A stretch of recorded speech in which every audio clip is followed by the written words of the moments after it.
तो बोलतो ठीक आहे, तू त्या बँक मॅनेजर अपॉइंटमेंट सेट कर, आपण हे मशीन्स घेऊया, उसका काम केलं. तो लीडर गेला. आता लीडर गेल्यानंतर हा विचार करतो, कल को कुछ ऊपर नीचे हो गया तो टेंशन नहीं, अपना भिवंडी में एक लैंड पड़ा, उसको बेच के आपण कुछ करा.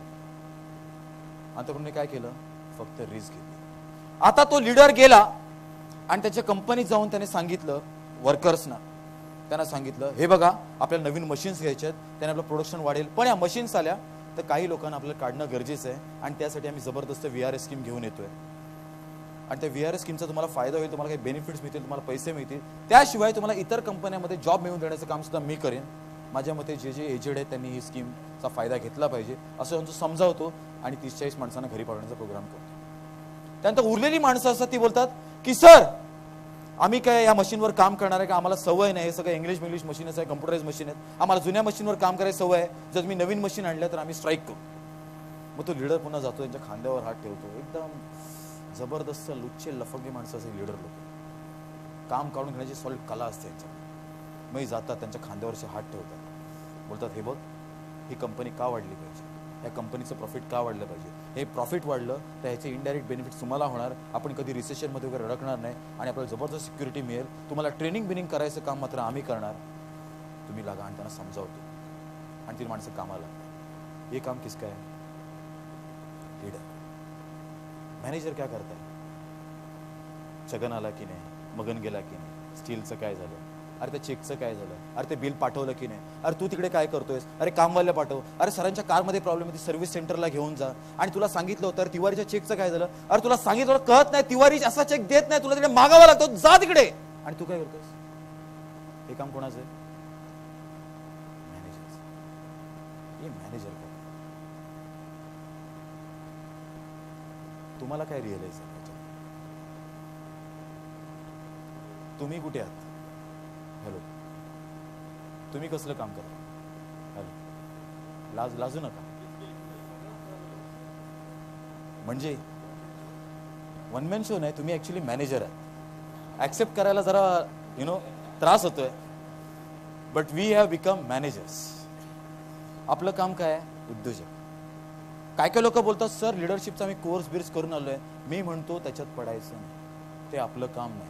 एंटरप्रेन्योरने लोकांना समजावण्याच्या भानगडीत पडायचं का नाही पडायचं सांगा, कारण त्याची सकाळपासून सटकलेली असते, सकाळी उठतानाचा सटकलेला असतो. जर हा समजवायला गेला ना तर राजीनामे होते. ह्याने त्या भानगडीत पडायचं नाही. सर मी लिडरशिपचा कोर्स केलाय, नाही. सर मला वेळ भरपूर आहे, नाही. तू लिडरशिपच्या काम, तुझं काम आहे फक्त लोकांना येस येस येस येस बोलायचं, फालतू तेच बोलायचं ना. ते लीडर बिडर तुम्ही जर ठेवले असतील विचार करणारे म्हणून तुम्ही यस बोलता.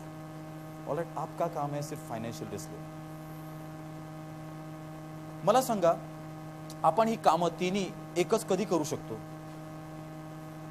कधी करू शकतो ही कामं तिघे जण. स्टार्ट करताना व्हेरी गुड, सुरुवात केली तेव्हा सगळं मीच होतो, मी एकटाच होतो ना. मीच सीईओ, मीच अकाउंटंट, मीच सुपरवायझर, मीच भंगी, ऑल इन वन. 1988 मध्ये कंपनी सुरू केली, सगळा मी होतो, सीईओ, अकाउंटंट, सुपरवायझर, भंगी, ऑल इन वन. पण 1998 मध्ये सुद्धा भंगी तूच, 2008 मध्ये सुद्धा भंगी तूच. Then there is a problem. So leaders deals with the change. त्यांचं काम आहे चेंजशी डील करणं. The leader's job is to set the change by communicating a vibrant vision of the company's future and strategies to achieve it in a way that will inspire and energize the employees. मराठीत कंपनीच्या भविष्याबद्दलचा उत्साहवर्धक दृष्टिकोन आणि तो साध्य करण्यासाठीची व्यूहरचना याबाबत कर्मचाऱ्यांना प्रोत्साहित करणे तसेच त्यांच्यात नवचैतन्य निर्माण करण्यासाठी संवाद साधून परिवर्तन घडवणे हे काम कोणाचं आहे, त्या लीडर्स, त्या नेते. They are experts. हरामी लोक असतात जबरदस्त. ते कोणामध्ये असतात, मालकामध्ये असतात आणि कामगारांमध्ये असतात. जबरदस्त स्किल यांचं पॉलिश झालेलं असतं. असे लीडर उच्च लोक असतात, त्यांचं काम आहे, आपलं नाही. They are coping up with daily complexities.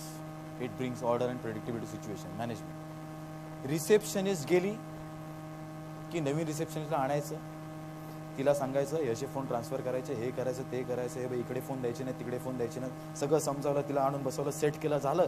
That is the काम ऑफ मॅनेजर. पण आपण काय ना, अजून रिसेप्शनिस्ट बरोबरच आय मीन ती गेल्यानंतर दुसरी आणायचं. ऑलराईट. सो ह्या कामात आपण पडायचं, हे आपलं काम नाही. मी माझ्या ऑफिसमध्ये काय करत, मला माहिती नाही वाउचर कशी कुठल्या रंगाचे प्रिंट होते, आय डोंट. मी कित्येक दिवस अकाउंट्समध्ये पण जात नाही.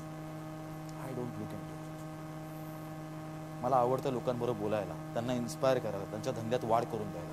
मी तेच करतो, क्योंकि यही काम करके अपने को पैसा मिलता. मैं फालतू का काम क्यों करूँ? I have a executive assistant, I have a personal assistants, I have my people, I have my team who are motivated and inspired enough to inspire others. So they are doing the job. My job only to talk with you guys. मी हेच करणार आणि okay okay and okay एवढं बोलायचं काम फक्त माझं. Can all B 3 responsibilities of single person? Yes, सुरुवातीला. So जर तुम्हाला मोठी जेब घ्यायची असेल तर तुम्हाला मॅनेजमेंट सोडावं लागेल. मैनेजमेंट से बाहर निकलना पड़ेगा, मैनेजमेंट को छोड़ना पड़ेगा. मग हळूहळू लीडरशिपला सोडावं लागेल आणि फोकस करावं लागेल तुमच्या ह्या स्किलवर. Entrepreneurship. Who is talking about the company's future, company's growth. He is not talking about Chhagan Magan steel will. He is not talking about all this. We talk about दिस.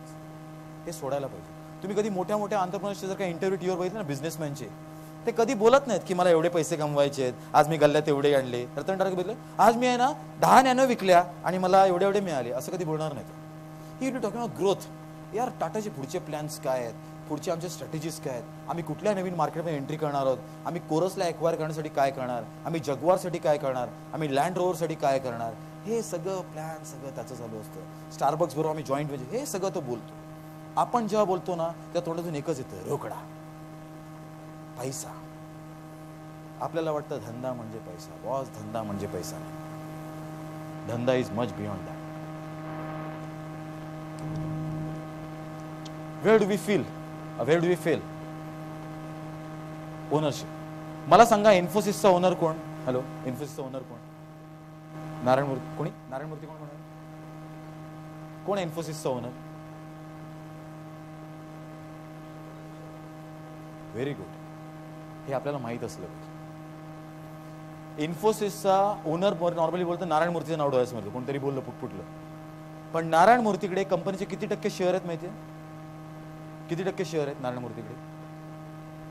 इन्फोसिस म्हटलं की नारायण मूर्ती समोर येतात एवढं नक्की आहे.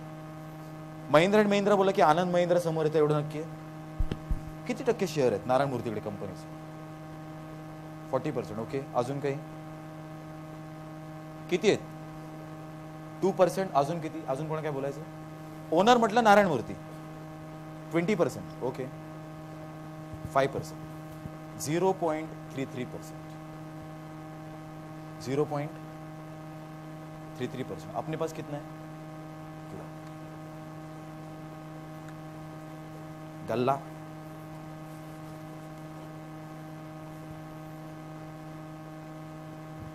कंपनी शेअर करावी लागेल, कंट्रोल सोडावे. ती माणसं आणण्यासाठी थोडं प्रॉफिट शेअरिंग द्यावं लागतं. नारायण मूर्तींनी ज्यावेळेस टीम होती 6-7 जणांची, जेव्हा ते काम सुरू केलं इन्फोसिसचं, पटनीमधून राजीनामा देऊन एका वेगळ्या खायालने सुरू केलं, त्यावेळेस त्यांच्याकडे टीम होती आणि ती टीम त्यांच्याकडे आपल्यासारखीच होती जॉबवर.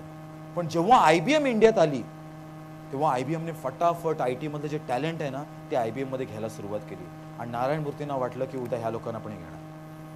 मग त्यांनी टॅलेंट रिटेन करण्यासाठी काय केलं? आपली सगळी कंपनी त्या सगळ्या लोकांनी शेअर केली, इक्वल पार्टनर्स. ते जातील आता IBM मध्ये. आपण अशा माणसांना अट्रॅक्ट करण्यासाठी प्रोग्राम करावे लागतात. आम्ही तुम्हाला हेल्प करू. जिथे पार्टनरशिप आहे तिकडे पार्टनरशिप द्या, जिकडे सॅलरीने काम होतं तिकडे सॅलरीने काम करू.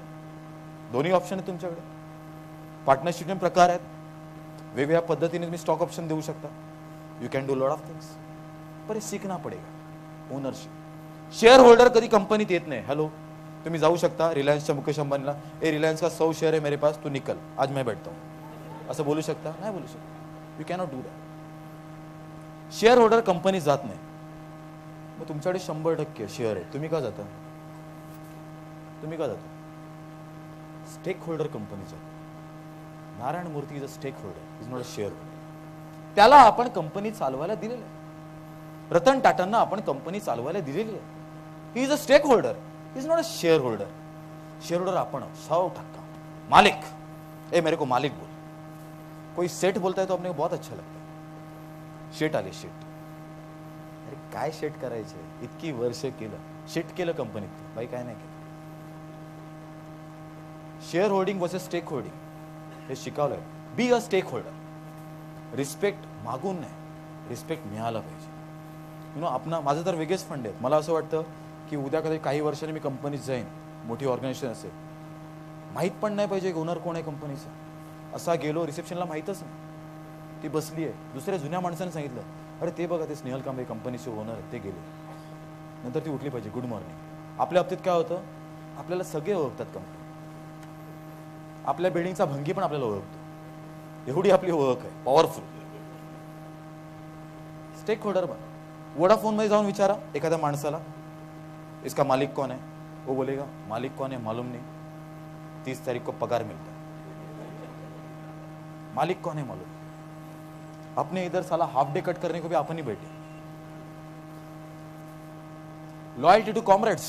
अजून आपण कुठे मिस झालो माहिती आहे? बस लॉयल्टी टू कॉम्रेड्स. आपण माणसं कोण जमा केली? ए मामाचा मुलगा, काकाचा मुलगा. मामा तू पण आहे ना. आणि तो काय करतो? काय नाही, मी आहे ना, मी माझ्या कंपनीत. कारण पगार कमी द्यावा लागतो. आणि ह्याचा वेळ कुठे जातो माहिती आहे? जास्त वेळ त्यांना समजावण्यात. ह्याने एक डिसिजन घेतला ना की मामा रागवतो, नाही मम्मी नाही काम करणार. मग तिकडे गेल्यानंतर मग काकाचा मुलगा रागवतो, मग त्याची समजूत घ्यायला. ह्याचा दिवस आहे ना समजूत घेण्यातच गेला. अरे अरे तू तू, अरे अरे तू तू. ह्याची काय झेप होणार, आणि याला काय ती बस मिळणार. ह्याची बस संपली, हा संपला तिकडे. लॉयल्टी टू कॉम्रेड्स हा त्याच्यातच अडकला. Loyalty to Comrades. साथीदारांप्रती प्रचंड निष्ठा. काय काय लोकांचं वेगळं असतं. मी त्यांना सांगतो, अरे तुझ्याकडे हा माणूस कामाला आहे. तुला हा किती वर्षापासून आहे? सर 22 वर्षापासून. शंभू आणि मी सर, आम्ही दोघांनी कंपनी सुरू केली. तेव्हा शंभू आणि मी आम्ही दोघे चड्डी बन्यांमध्ये यायचो. ऑलराईट. अरे पण तो शंभू असं कंपनीचा तंबू वाजवतोय, त्याला काढ किंवा त्याला बाजूला ठेव, त्याला वेगळी कामं दे. तू प्रोफेशनल्स बरोबर काम कर. नाही पण तो रागवेल ना, तो मला बोलेल ना, सर आपण दोघे पण चड्डी बन्यांमध्ये एकत्र काम करायला आलो. अरे पण त्यावेळेस कंपनी छोटी होती, 10 लाख पण टर्नओव्हर होतं. तू 10 करोडचं टर्नओव्हर केलंय. त्यालाच विचार, 10 करोड टर्नओव्हर स्टाफ आला, आज पण चड्डी बन्यान घेऊन येऊ का? तुला हे करावं लागेल. आणि ह्याच्या काही पद्धती आहेत, त्या मी स्ट्रॅटेजी शिकवतो. डेलिगेशन कसं करायचं, कोणाला करायचं, कधी करायचं, का करायचं, ह्याच्याबद्दल सुद्धा बोलतो. लॉयल्टी टू कॉम्रेड्स ये छोडना पडेगा. Excessive task orientation, focus is on the job on the. Excessive task, आपण सगळ्या कामांमध्ये स्वतःला अडकवून घेतलं. सगळ्या कामांमध्ये. ऑफिसमध्ये गेलो की आपण असे बसतो. बसल्याबरोबर सगळ्या कामगारांना स्फूर्ती येते. मग एक जण, सर ब्रोशरवाला आया, ब्रोशरवाला चलो चलो इधर डिजाइन, सर गोडाऊन में आग लगाय, ये चल ले पाणी लेके, ये चाललं. सर तिकडे चेक साइन करायचं, हेच चालला. दिवसभर तुझी अशी भरपूर सेवा चाललेली आहे कंपनीमध्ये. अरे पण या कंपनीची कुठे वाढ होत नाही. याच्यामुळे तुझ्या अशा सेवेमुळे कंपनी तिकडेच आहे. आणि ह्या सगळ्या कामांमुळे तू ऑफिसमध्ये तुझा फालतू वेळ जातो आणि ह्याच कामांमध्ये तू अडकलायस. बॉस या कामामधून बाहेर पड. This is not your job boss. जोपर्यंत ही कामं करत राहशील ना, तो रोज फटके देणार, सगळे वाजवणार तुझे. तुझे कस्टमर, तुझे एम्प्लॉई. वाजवून घ्यायची आता एवढी सवय लागली आहे ना, असं वाटतं ऑफिसमध्ये आपण वाजवून घ्यायलाच येतो आणि थकतो. मला सांगा, तुमचे एम्प्लॉई काय सक्षम नाही आहेत का? तुमचे एम्प्लॉई काम करायला सक्षम नाही आहेत का? Are they capable enough or not? पण काय होतं, तुम्ही त्यांना काय अधिकार दिले नाही. मग ते कसे येतात कामावर माहिती आहे? असे कामावर तर दरवाजे तुमच्या ऑफिसचा, ते येतात असे कामावर, पाय ठेवतात, लगेच आठवतं ना काहीतरी, ओ डोकं उघडतात, मेंदू काढतात, बाजूला ठेवतात आणि ऑफिसमध्ये येतात आणि दिवसभर तुमचा मेंदू खातात. आणि पुन्हा संध्याकाळ झाली, तुमचा मेंदू खाऊन झाल्या की पुन्हा बाहेर पडतात. पुन्हा जाताना पुन्हा अरे विसरलो. मेंदू घेतात, उघडतात, टाकतात, जातात. आणि आपल्या पर्सनल आयुष्यातली लाखो रुपयाचे महत्वपूर्ण डिसिजन ती लोक घेतात. हॅलो, तीच लोक आपल्या पर्सनल आयुष्यातली लाखो रुपयाचे डिसिजन घेतात, पण तुमच्या कंपनीत 1000 रुपयाचे डिसिजन घ्यायला त्यांना ऑथॉरिटी नाही. आणि ती लोक डोकं चालवत नाही, तुमचा मेंदू खातात, म्हणून संध्याकाळी गेल्यावर थकायला होतं. ते रिझन आहे. तुम्हाला त्यांना पॉवर्स द्याव्या लागतील, ऑथॉरिटीज द्याव्या लागतील. मी एकाकडे उद्योजकाकडे गेलो होतो मागे, छोटा मोठा बिझनेसमॅन. त्याने सांगितलं, अरे सर आले, जरा नाश्ता बिष्टा घेऊन ये. एकाला बोलवलं, तो तिकडेच उभा. अरे सर आले, नाश्ता बिष्टा घेऊन ये, तिकडेच उभा. सर पैसे. मायाने बघितलं माझ्याकडे, तर लाज वाटली जरा प्रचंड. मग ह्याने काढून दिले, हे घे 100 रुपये, सरांसाठी ज्यूस आहे, माझ्यासाठी पण, आणि 40 रुपये उरतील तर परत दे. हा काय कंपनी बनवणार? ह्याच्याकडे सगळे नपुसक आहेत, एकदम डिसएम्पॉवर्ड माणसं ह्याच्याकडे. हे लोक काय डिसिजन घेणार त्याच्या कंपनीसाठी? बॉस, तुम्हाला अशी माणसं आणावी लागतील की तुमच्या कंपनीला फ्युचरमध्ये घेऊन जातील. सिंगल माइंडेडलेस, टनेल विजन, हे एकाच गोष्टीचा विचार करतात. ह्यांना एकाच डिपार्टमेंटची प्रचंड प्रेम असतं. They are only thinking about one department. जरा प्रोडक्शन डिझायनर असेल ना, हा धंदा सुरू करतो, पण हा कधी पण बघावं तेव्हा आहे ना त्या प्रोडक्शन डिपार्टमेंटमध्ये अडकलेला आहे. तिकडेच, हाँ चलो बनाते, अच्छा अच्छा ये ऐसा बनाओ, ओके इसको थोड़ा और अच्छा और चेंज, सर वो थोड़ा HR में काम नहीं, वो बाद में, पहले इधर. बॉस, कंपनीमध्ये फक्त प्रोडक्शन नाही आहे, कंपनीमध्ये HR आहे, कंपनीत मार्केटिंग आहे. तुला सगळ्या वर्टिकल्सकडे लक्ष द्यावं लागेल, सगळ्या डिपार्टमेंट्सकडे बघावं लागेल. आणि जर का तुला प्रोडक्शनची एवढीच हौस असेल ना, तर एक काम कर, तू तेच काम करत राहा. तुझ्या डोक्यावर एक CEO बसव आणि त्याच्यावर एक उद्योजक बसव, आणि तू तिकडेच मर. एक उद्योजक बनायचं असेल ना, तर सगळ्या डिव्हिजनवर लक्ष ठेवावं लागेल. You have to control every aspect of the business.